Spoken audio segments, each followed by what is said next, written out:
Assalamualaikum warahmatullahi wabarakatuh. Sebelumnya izin perkenalkan kami dari kelompok 4 dari kelas B. Di sini kami akan menjelaskan mengenai komponen sistem pendidikan guru profesional. Di sini kelompok 4 beranggotakan 5 orang, diantaranya saya sendiri Lutfi Anam, NPM 20219104 dan selanjutnya Apriliani Sapiara Ulfa dengan NPM 2021911067. Selanjutnya Aprilia Cahya Wijayanti dengan NPM 2021911075. Selanjutnya Sophie Nurpadila dengan NPM 2021911080. Dan selanjutnya Anne Nur Agustin dengan NPM 2021911083. Baik, di sini saya Lutfi Anam sebagai moderator. Saya di sini akan menyampaikan pembahasan pertama, yang kedua oleh Aprilia Cahya Wijayanti, dan yang ketiga oleh Sophie Nurpadila, dan yang keempat oleh Apriliani Sapiara Ulpa, dan dilanjutkan oleh Anne Nur Agustin. Baik, di sini saya akan menyampaikan materi mengenai pengertian sistem pendidikan. Sistem berasal dari bahasa Yunani, yaitu sistem, yang berarti sehimpunan bagan atau komponen yang saling berhubungan secara teratur dan merupakan suatu keseluruhan. Sistem adalah sehimpunan gagasan atau ide yang tersusun dan terorganisasi sehingga membentuk suatu kesatuan yang logis. Pendidikan adalah usaha sadar dan terencana untuk mewujudkan suasana belajar dan proses pembelajaran agar peserta didik secara aktif mengembangkan potensi dirinya untuk memiliki kekuatan spiritual, keagamaan, pengendalian diri, kepribadian, kecerdasan, akhlak mulia, serta keterampilan yang diperlukan dirinya, masyarakat, bangsa, dan negara. Jadi, sistem pendidikan adalah totalitas interaksi dari seperangkat unsur-unsur pendidikan yang bekerja sama secara terpadu dan saling melengkapi satu sama lain menuju tercapainya tujuan pendidikan yang telah mencapai cita-cita bersama para pelakunya. Kerjasama antara pelaku ini didasari, dijiwai, digerakkan, digairahkan, dan diarahkan oleh nilai-nilai leluhur yang dijunjung tinggi oleh mereka. Baik, di sini saya akan memaparkan materi mengenai ciri-ciri suatu sistem. Menurut Departemen Pendidikan dan Kebudayaan, setiap sistem mempunyai ciri-ciri sebagai berikut. Yang pertama, tujuan. Setiap sistem selalu mempunyai tujuan yang ingin dicapai. Yang kedua, fungsi-fungsi. Adanya tujuan yang harus dicapai oleh suatu sistem menuntut terlaksananya berbagai fungsi yang diperlukan untuk menunjang usaha mencapai tujuan. Yang ketiga, komponen-komponen. Bagian suatu sistem yang melaksanakan suatu fungsi untuk menunjang usaha mencapai tujuan dari suatu sistem. Yang keempat, interaksi atau saling berhubungan. Semua komponen dalam suatu sistem seperti komponen-komponen instruksional saling berhubungan satu sama lain, saling mempengaruhi dan saling membutuhkan. Yang kelima, penggabungan yang menimbulkan jalinan perpaduan. Penggabungan yang menimbulkan jalinan perpaduan, misalnya dalam kegiatan belajar mengajar, guru berusaha menimbulkan jalinan keterpaduan antara berbagai komponen instruksional dengan melaksanakan pengembangan sistem.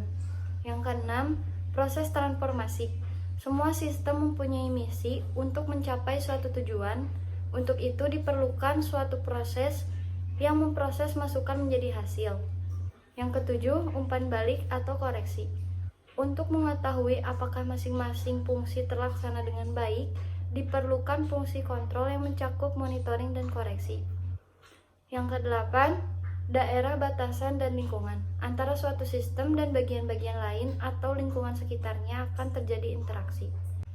Sedangkan, ciri-ciri umum dari suatu sistem yaitu sebagai berikut. Yang pertama, sistem merupakan suatu kesatuan yang berstruktur. Yang kedua, kesatuan terdiri dari sejumlah komponen yang saling berpengaruh. Dan yang terakhir, masing-masing komponen memiliki fungsi tertentu dan secara bersama-sama melaksanakan fungsi struktur, yaitu mencapai tujuan sistem. Unsur-unsur dalam sistem pendidikan. Ada beberapa unsur dalam pendidikan, diantaranya yaitu Yang pertama, kegiatan pendidikan yang meliputi pendidikan diri sendiri, pendidikan oleh lingkungan, pendidikan oleh seorang terhadap orang lain. Yang kedua, binaan pendidikan mencakup jasmani, akal, dan kalbu. Yang ketiga, tempat pendidikan mencakup rumah tangga, sekolah, dan masyarakat. Dan yang terakhir, komponen pendidikan mencakup dasar, tujuan, materi, metode, media, evaluasi, administrasi, dana, dan sebagainya. Baik, di sini saya akan menjelaskan tentang komponen-komponen pendidikan. Yang pertama yaitu komponen tujuan. Tujuan pendidikan berfungsi sebagai arah yang ingin dituju dalam aktivitas pendidikan. Dengan adanya tujuan yang jelas, maka komponen-komponen pendidikan yang lain serta aktivitasnya senantiasa berpedoman kepada tujuan, sehingga efektivitas proses pendidikannya selalu diukur apakah dapat mencapai tujuan atau tidak. Yang kedua yaitu komponen siswa. Siswa adalah anggota masyarakat yang berusaha mengembangkan dirinya melalui proses pendidikan pada jalur, jenjang, dan jenis pendidikan tertentu. Siswa secara formal adalah orang yang sedang ada pada fase pertumbuhan dan perkembangan baik secara fisik maupun psikis. Pertumbuhan dan perkembangan merupakan ciri dari seseorang peserta didik yang perlu bimbingan dari seorang pendidik. Yang ketiga yaitu komponen pendidik. Pendidik adalah individu yang akan memenuhi kebutuhan pengetahuan, sikap, dan tingkah laku peserta didik. Terdapat dua kategori pendidik, yaitu pendidik menurut kodrat atau orang tua dan pendidik menurut jabatan atau guru. Yang keempat yaitu komponen kurikulum. Pendidikan kurikulum bisa diartikan sebagai sejumlah mata pelajaran yang harus ditempuh atau diselesaikan peserta didik di madrasah atau perguruan tinggi. Yang kelima yaitu komponen lingkungan pendidikan. Lingkungan pendidikan adalah suatu ruang dan waktu yang mendukung kegiatan pendidikan. Proses pendidikan berada dalam suatu lingkungan, baik lingkungan keluarga, lingkungan sekolah, atau lingkungan masyarakat. Lingkungan ada dua macam, yaitu lingkungan fisik dan lingkungan sosial. Lingkungan fisik yaitu suasana dan keadaan berlangsungnya pendidikan. Lalu lingkungan sosial yakni iklim dan suasana berkependidikan. Yang keenam yaitu komponen alat pendidikan. Alat pendidikan yaitu pendukung dan penunjang pelaksanaan pendidikan yang berfungsi sebagai perantara pada saat menyampaikan materi pendidikan oleh pendidik kepada siswa dalam menyampaikan tujuan pendidikan. Baik, di sini saya akan memaparkan tentang komponen-komponen profesional guru, di mana yang pertama ada penguasaan bahan bidang studi. Kompetensi pertama yang harus dimiliki seorang guru adalah penguasaan bahan bidang studi. Dan penguasaan ini menjadi landasan pokok untuk keterampilan mengajar.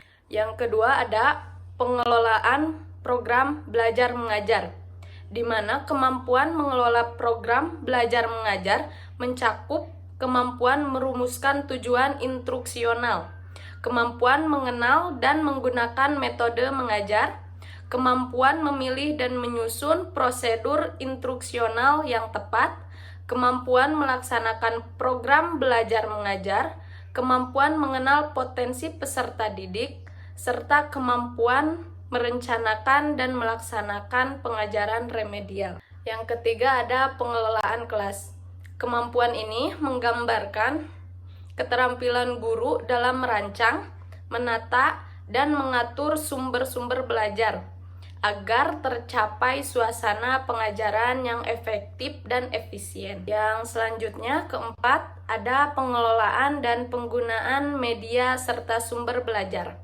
Kemampuan ini pada dasarnya merupakan kemampuan menciptakan kondisi belajar yang merangsang agar proses belajar mengajar dapat berlangsung secara efektif dan efisien. Yang kelima, ada penguasaan landasan-landasan kependidikan. Kemampuan menguasai landasan-landasan kependidikan berkaitan dengan kegiatan yang mempelajari konsep dan masalah pendidikan dan pengajaran dengan sudut tinjauan sosiologis, filosofis, historis, dan psikologis. Yang selanjutnya mengenal fungsi sekolah sebagai lembaga sosial yang secara potensial dapat memajukan masyarakat dalam arti luas, serta pengaruh timbal balik antar sekolah dan masyarakat.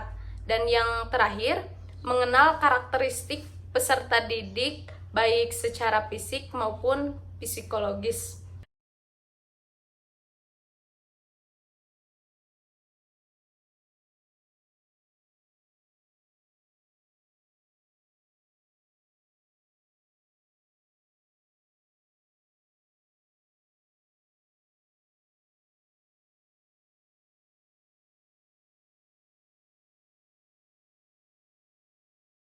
Yang selanjutnya, guru harus dapat memahami prinsip-prinsip pengelolaan lembaga dan program pendidikan di sekolah.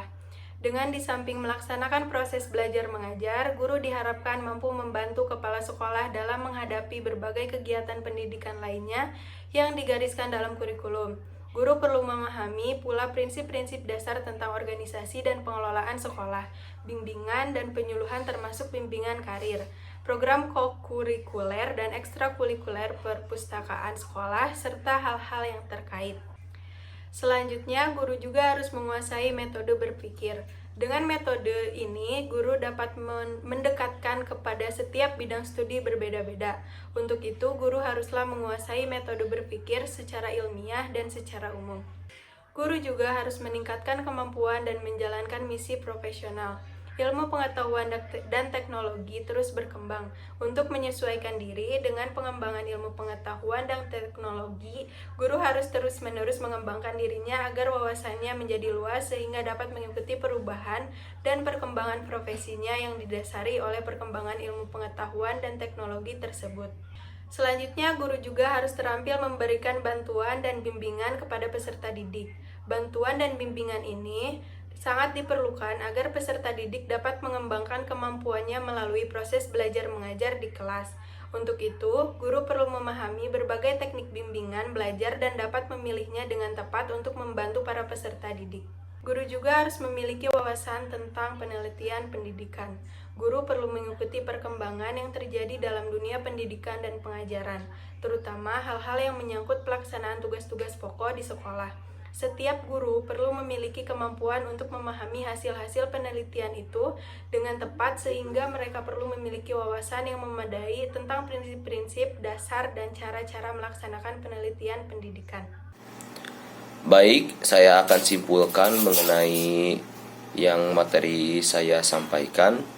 Ada 3 komponen penting yang memungkinkan terjadinya proses pendidikan, di antaranya peserta didik, pendidik dan materi yang akan diberikan, komponen lain seperti alat dan fasilitas pendidikan, metode pendidikan, dan lingkungan pendidikan berperan sebagai komponen pendukung. Meski 3 komponen utama telah dipenuhi sebagai syarat utama terjadinya proses pendidikan, namun komponen pendukung lainnya juga berperan penting dalam hal ini, antara komponen yang satu dengan yang lain sangatlah saling berhubungan. Jika sebuah lembaga pendidikan menginginkan pendidikan di lembaganya berjalan dan berkembang dengan baik, adanya komponen pendukung ini sangatlah diperlukan.